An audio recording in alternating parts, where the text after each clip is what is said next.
Hey everybody, and Tony here with the review of Donizetti's Lucia di Lammermoor, which I saw at the Nationaltheater Mannheim. The conductor was Benjamin Reiners, the production was done by Christian Pade, the sets and costumes were done by Alexander Lintel, the dramaturgy was handled by Anselm Dalfert and Daniel Schindler, the lights were handled by Bernard Heusemann, and the chorus master was Dani Joris. I was mainly anticipating this particular production because Estelle Kruger was singing the title role.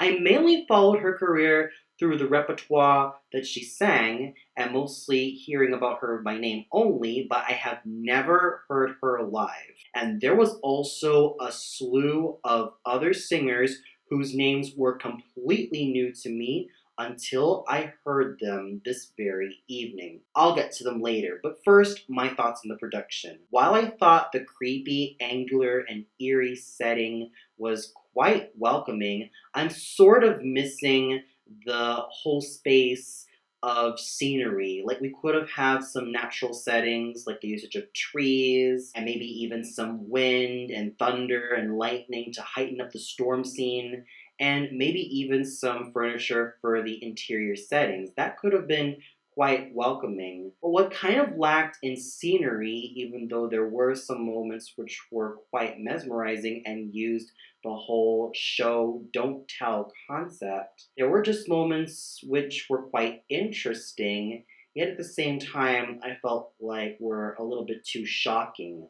Like the opening setting in which we see Enrico's men shooting down a lot of crows, leaving a terrified Lucia to wonder what has happened to all of them, and she feels really sorry for them, and she takes one dead crow to her study area, and then we see Enrico and Raimondo approaching the scene, and they see a dead deer, well, more specifically, a stag, and he proceeds to cut the stomach of the stag and take out its innards, which made me wonder, why was it even there? Was this to represent the slipping away of Lucia's innocence? Was it to represent Enrico's need for blood and vengeance? I don't know, because me personally, I found it quite shocking to witness, and I felt kind of sick to my stomach. But despite that one little scene, there were still some moments which were quite interesting, like the whole concept of seeing Arturo's corpse lying on the bed. I thought that was really interesting in the whole principle of showing and not just telling, and especially when we get to see Lucia's eventual madness before the end of the first act finale, which I found really, really great. And I especially love some of the moments in which Lucia is in her study and she is making observations of what she noticed about the dead crow. And there were just a few little moments in general which pretty much made this production okay in its own special way. The costumes looked really, really good. I especially love the costumes being used by Enrico's tenants, as they have these gothic looking uniforms helped with that white and black makeup that they have. I thought they looked really, really haunting in their own special way, but it's to also heighten the gothic atmosphere that this particular opera has. And what I noticed about Arturo is that he didn't just come in alone. There are also four henchmen that he brings along to the party, and they're pretty much comic relief characters, even though they don't really have anything to sing. Go into the costumes for the guests, I thought they looked really, really elegant. So overall, while I'm not a major fan of this production, even though it did have some interesting moments here and there, I still have to give loads of credit to everyone involved for making this quite creepy and angular in its own special way. Plus, I also have to say that instead of Edgardo killing himself at the end of the opera, it's pretty much Enrico who does him in and just departs from the scene, stating that his thirst of revenge has been quenched, but the guilt that he will have to face will pretty much be in evidence as soon as the opera ends, thus making this ending a lot darker than expected. And that's something I found really, really cool. Whilst Enrico was mourning the loss of his sister, his thirst for revenge against Edgardo still burns within him, thus causing him to stab Edgardo because he wants it so badly that he wants to die and be reunited with Lucia. And now we get to the singers, starting off with Estelle Kruger as our titular heroine Lucia. I have mainly followed this particular soprano through the repertoire that she specializes in. And she seems to specialize in roles like the Queen of the Night, Constanza, and even roles like Lucia. And she even specializes in more lyrical roles like Hannah Glavari from The Merry Widow and many others. Now, I definitely love the honesty and the depth that she gives to this character. I like how she was able to make her smart, curious, and just so wary of the world around her while still keeping her girlish charm. And in the mad scene, she basically portrays it like a sense of liberation, a sense of rebellion against society, a sense of rebellion against her own brother. I especially love the closing moments of the first act after the sextet, in which we see Lucia's eventual madness, as when Edgardo gives her the knife and she ponders on it, knowing what she has to do with Arturo, thus making her interpretation very, very exciting and really interesting in her own special way.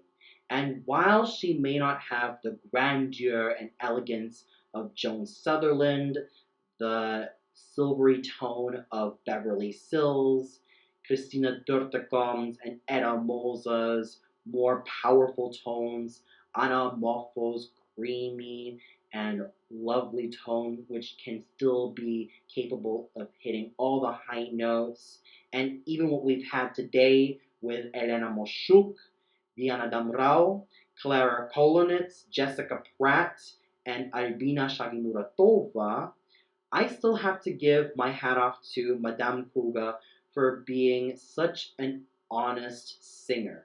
She's not one of those super high leggero singers, nor is she a true dramatic coloratura soprano. I basically classify her as a full lyric coloratura soprano, the type of soprano who not only specializes in roles like Constanza and the Queen of the Night, but also roles like Violetta and even the Countess Almaviva. She did a very fine job portraying Lucia, even though I did notice that some of her highest notes tended to thin out a bit. But despite that, she was a very honest performer and she did a solid job all throughout embodying this very iconic heroine. Then we have Edgardo, sung by a tenor whose name is really new to me, Irakli Kakidze. He's Georgian, and my goodness, does he have an amazing voice. His Edgardo is pretty much in the vein of the likes of Carlo Bergonzi, and even to some extent Franco Bonisoli. Yes, he's not a super high singing tenor, but the diligence, the passion, and the width and length and depth that he gives to Edgardo is astounding. But more than anything, he is a vocal powerhouse. I really love it when a spinto tenor sings Edgardo, and he is definitely one of the finest young spinto tenors I have ever heard, much with the likes of Abdella Lasri, Theodore Ilinzai, and even Michael Fabiano. This is a young spinto tenor whose career definitely blossomed, and he's only 37 years old. yet he still manages to really prove himself to be a very fine singing actor, helped with his incisive and cutting voice, which managed to cut through fog, but at the same time sound very focused throughout all the registers. I found not one vocal flaw of this particular tenor, and I really hope to see a lot more of Mr. Kakidze in the near future because he is one of the finest spinto tenors of today, and he has a career that skyrockets even further. Then we have the role of Lucia's brother, Enrico, sung by Jorge Lagunes, whose powerful, dramatic baritone voice was just so thrilling to listen to. It's a combination of Mateo Manugera's very full-sounding, powerful voice while combining the class and slight lyricism of Piero Cappuccilli. It's a very Italian-sounding voice, and he just has a very strong and sturdy stage presence. Plus, I really love how he was able to snarl on the scene. It was just so intimidating, yet so thrilling watching Mr. Algunes do his thing all throughout the evening. He was simply put a very exciting singing actor, and I would really love to see a lot more of him one of these days. Then we have Bartosz Urbanowicz singing the role of the chaplain, Raimondo Bideben. And while he doesn't have the much fuller, rounder, richer tones of Jerome Hines, Cesare Siepi, Giorgio Tozzi, and even the likes of Karl Ridderbosch and Nikolai Gyaurov, and of course Nikolai Guselev, I still found his interpretation of Raimondo to be very good. He has a very fine and focused bass baritone voice, and while it's not a true basso cantante voice, he's still able to make the best out of this particular character. He does have his own sense of style and ease, and he just did a very good job playing the role of Raimondo as a sort of supporter to not only the Ashtons but also the Ravenswoods. He manages to make Raimondo a pretty cold character, despite the fact that he is supposed to be a slightly supportive and loving father figure towards Lucia. He did a very fine job as Raimondo, and from what I can tell, he has a lot of potential to sing a lot of the greater roles like Philip II, Banco, and even Ramphis and the King. He definitely has a very fine voice, and I would really love to see where he goes in the near future. We also have some very stunning singing from the likes of Joshua Whitener's superbly sung Arturo with his honeyed lyric tenor voice and his dashing stage presence, Christopher Diffie's brilliant Normanno, who pretty much stole the show, especially in his opening aria, Percorrete le spiagge vicine, in which he capped it with a high B flat, and of course, Iris Marie Zoya's Alisa, whose youthful presence was extremely welcoming. So overall, the singers were absolutely solid all around. If I were to say who were the major superstars of the evening, I definitely have to give it to Irakli Kakidze and Jorge Lagunes for really bringing everything to the table thanks to their powerful voices and equally powerful stage presences. And the conducting done by Benjamin Reinas was very well done. Sure, there were times that the pacing was a bit sluggish and at times it was a bit too fast, thus showing a little bit of inconsistencies from here and there, but I thought he did a very solid job just leading everyone, despite some of the inconsistencies. I especially love the way how he is able to really give certain hints to the gentleman who was playing the glass harmonica to make the eeriness of the mad scene come alive. So overall, with a pretty solid production and some really great singing, especially from the likes of Kakidze and Algunas, and of course you can't go wrong with Esther Kruger's Lucia, and some really great conducting by Maestro Benjamin Reines. I have to give everyone a great round of applause for a job well done. And for those of you who saw this particular production of Lucia di Lammermoor, what did you think of it? Was there a singer who stood out to you so much? Did you feel like the production was a bit iffy to your tastes? Or did you feel like there were certain elements, whether it be from the production or the singers, that just didn't hold up to you in a very high level? Comment below and let me know.